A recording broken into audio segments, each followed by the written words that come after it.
Hello guys, வணக்கம் and welcome back to the film பற்றி YouTube channel Good Bad Ugly.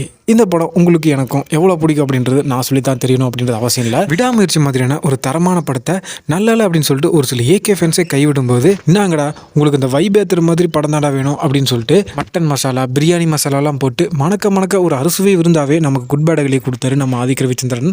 இந்த படம் எல்லா தரப்பு அஜித் ஃபேன்ஸையுமே சாட்டிஸ்ஃபை பண்ணிச்சு.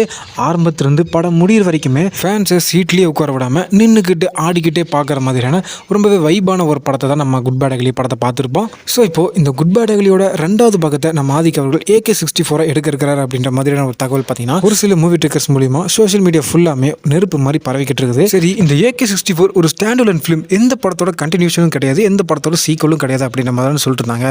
இப்போ சடனாக AK-64 குட் பேட் அக்லியோட கண்டினியூஷன் அப்படின்னு சொல்கிறாங்க அப்படின்னு கேட்டிங்கன்னா, நம்ம குட் பேட் அக்லி படத்தை தாய்லாந்து, மலேசியாலலாம் இருக்க பெரிய பெரிய கேசினோ, பெரிய பெரிய பாரு, பப்பில் தான் பார்த்தீங்கன்னா ஷூட்டிங்கே பண்ணியிருப்பாங்க. இப்போ ரீசெண்டாக டேரக்டர் ஆதிக்க ரவிச்சந்திரன் பார்த்தீங்கன்னா தாய்லாந்தில் இருக்கிற ஒரு மிகப்பெரிய கேசினோ சென்டரில் தன்னோட அசிஸ்டன்ஸ் கூட அங்கே வந்திருக்காரு.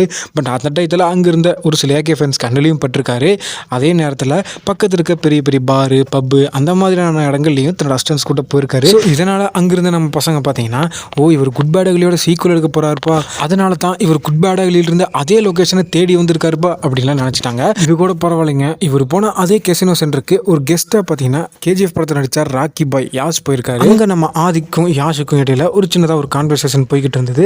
இதை பார்த்து அங்கிருந்து நம்ம ஏகே ஃபேன்ஸ் பார்த்தீங்கன்னா, குட் பேட் அக்லி 2ல ராக்கி பாய் கெஸ்ட் அப்பீரன்ஸ் கொடுக்க போறாரு அப்படின்ற மாதிரிலாம் சொன்னாங்க. பட் இதெல்லாம் நடக்கிறதுக்கு நம்ம ஏகேவும் படக்களும் தான் தீர்மானிக்கணும். இன்னுமே இந்த AK-64 குட் பேட் அக்லியோட சீக்குவலா இல்லை ஸ்டாண்டர்ட் ஃபிலிமா அப்படின்றத பற்றி இன்னும் அதிகாரப்பூர்வ தகவல் வரல. ஆனால் உங்களுக்கு இந்த AK-64 குட் பேட் அக்லியோட சீக்குவலாக இருந்தால் நல்லா இருக்குமா, இல்லை ஸ்டாண்டர்ட் ஃபிலிமாக இருந்தால் நல்லா இருக்குமா அப்படின்ற உங்களோட விருப்பத்தை கமெண்ட்ல சொல்லுங்கள். மீண்டும் ஒரு இன்ட்ரெஸ்டிங்கான வீடியோவில் நான் உங்களை சந்திக்க வரேன்.